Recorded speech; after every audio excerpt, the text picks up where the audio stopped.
Okay, so quiz question. What do these countries have in common besides length of coastline?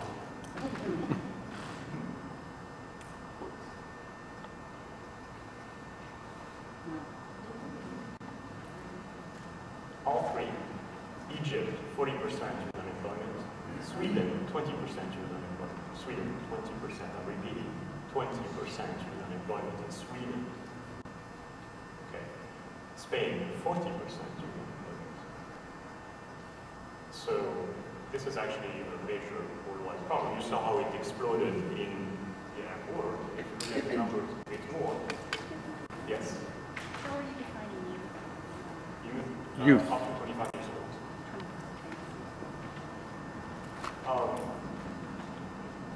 This is the peak of population, how many people are going through the system, and where's the peak of the baby boom in the sense of all these countries. Well, it turns out that a lot of them have had their baby boom in the 90s or 2000s and up to the 2010s. Well, look at which countries are seeing upheavals and the correlation between that and the bulge of the population going through. It's something we all know from social science, right? If we have a number of restless and so on, we will have more disruptions. Even in good times, we have more disruptions. Well, in bad times, when they cannot find jobs, even as they are educated as in Tunisia, what do? They go to the streets or burn themselves to death or whatever. It's dire. What we know from economists is that the world has changed in terms of what is required. This is for developed countries. I don't know how many of you have seen equivalents to this chart, perhaps in our book, but elsewhere. Have you? A few of you, okay. So I'll spend a bit of time here. Basically what it shows is that jobs that require non-routine analytic and interactive skills are on the rise. Jobs that are routine, interactive, and manual are on the decline. And I'm going to give you examples. So consultants, engineers, that's on the rise, as you would have guessed. Assembly work, paperwork, that's on the decline, as you would have guessed as well. Now look at the last one. Jobs that are at the same time non-routine yet manual, such as plumbing. Those have declined, but they have plateaued. We're going to get into that. And this is really where Blinder from Princeton comes in. This was done by Merlin at Harvard and David Otter at MIT. And here's something more interesting, more recent research from David Otter. This is the rise, this is the change in high-end jobs. This is the growth rate of high-end jobs through the 70s through the 80s. 80s through the 90s, even more high-end jobs. And all of a sudden, the high-end jobs collapse, and it's the low-end jobs that are rising. We don't really know exactly what's going on, but there's something at work. How, it says to 2007, but is that current today? That's as current as you can get, big numbers, yes. So doesn't that differ from the previous chart? This is, well, what's different from the previous chart is that we are seeing, indeed, even high-end jobs collapsing. And we're not exactly sure what is going on there. So from that standpoint, yes, it is deviating from that earlier model. But we're not sure why. And sometimes we don't have good correlation between the various types of analysis. But there's something at play, and we suspect the following. We suspect that we're seeing the impact of personal delivery versus impersonal delivery. Jobs that even high-end that require impersonal delivery, or let's say the other way, that don't require personal delivery, maybe drop offshore. Let you read this first. Can you read from the back of the room?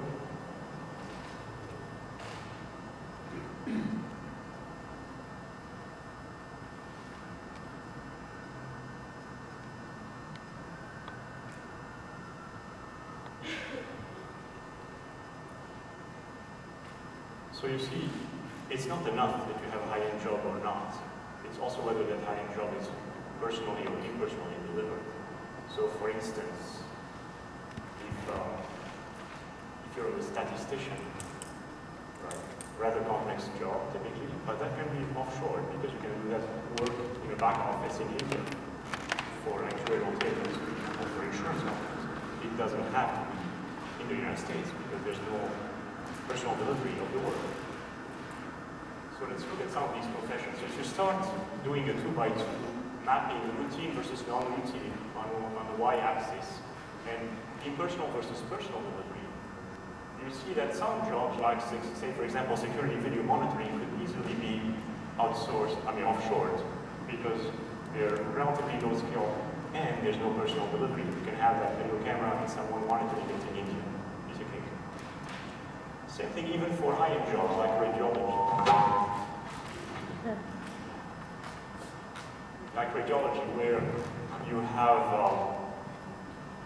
you have X-ray interpretation taking place overnight, right? So same thing, the files go electronically somewhere and you get the results the next day. Well, bookkeeping following the same path, even legal discovery, things being done in India, shipped back to lawyers in the US overnight. So all of these functions are already offshoreable because they're not personally delivered. Oops. No, it won't. Can you back up one?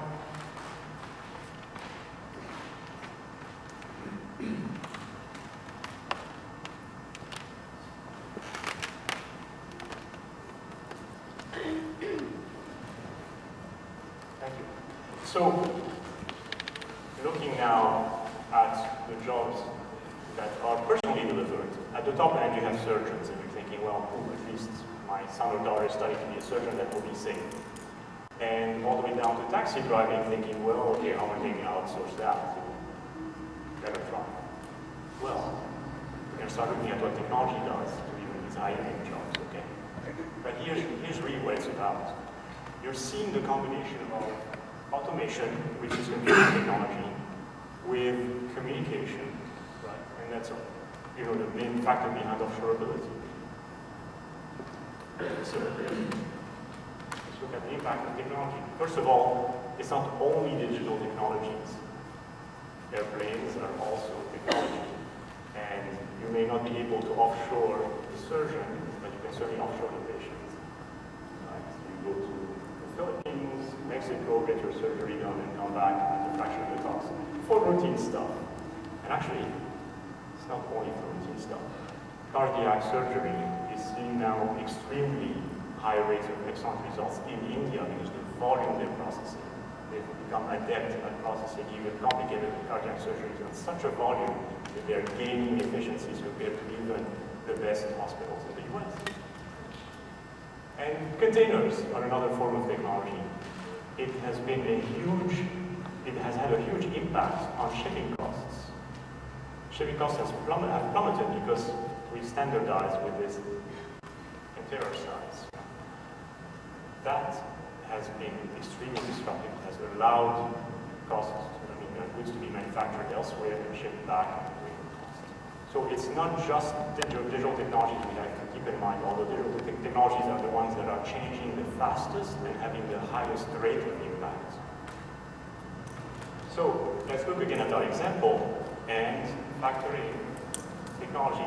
Robot patrols, next step. Okay, so you really call the policeman at the last possible moment if there's really an issue. Pathologists. I have a friend whose son is studying to be a pathologist, and I'm saying, wrong. All it takes is 2 more turns of the crank, and you'll have enough definition in the pictures that you will be able to also send the pictures overseas for interpretation overnight. So, yes, for the complex cases, you will still need pathologists locally, but generally speaking, we have the ability to do that. Now, we put in place laws and so on, impediments of various types to prevent that. It's possible. But the point is, it will be possible to offshore even a high-end job like a pathologist. Okay, so back to the jobs that we think are safe.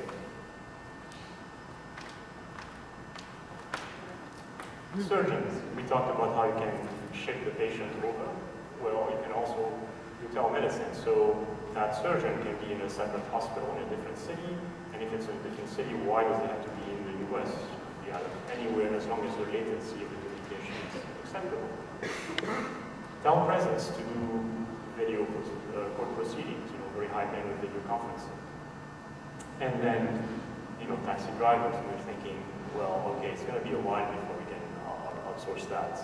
So I better be a taxi driver. Well, Google cars, the ones that are snapping the pictures everywhere, have 350,000 miles in California with 0 accidents. Do you know of a single cab driver who's 350,000 miles with 0 accidents? So, conceptually, again, even a cab driver is not the safest solution.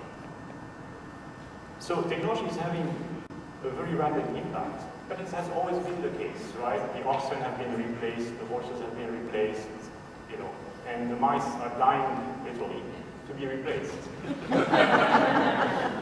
So they'd love to. Now, of course, from a human being standpoint, scribes and washers and cashiers, now we're getting used to scanning our own everything, right?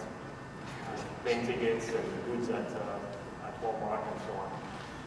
So even those low-end jobs are starting to be eroded. And on the high end, assuming we consider Jeopardy a high-end skill, IBM Watson has really represented a new threshold in artificial intelligence, right? We've passed a new stage in AI. And this is something we haven't paid enough attention to, because we've heard the promises of AI since the 80s. And so we got dulled. Well, it turns out that technologies have a much deeper impact than we think, that it takes much longer to get there than we think. Right? I mean, the internet is a famous example, ARPANET evolving over 20 years, virtually invisibly except for the geekiest of us, and then all of a sudden rising and exceeding by far the impact that we have surmised. So it wasn't just an email system.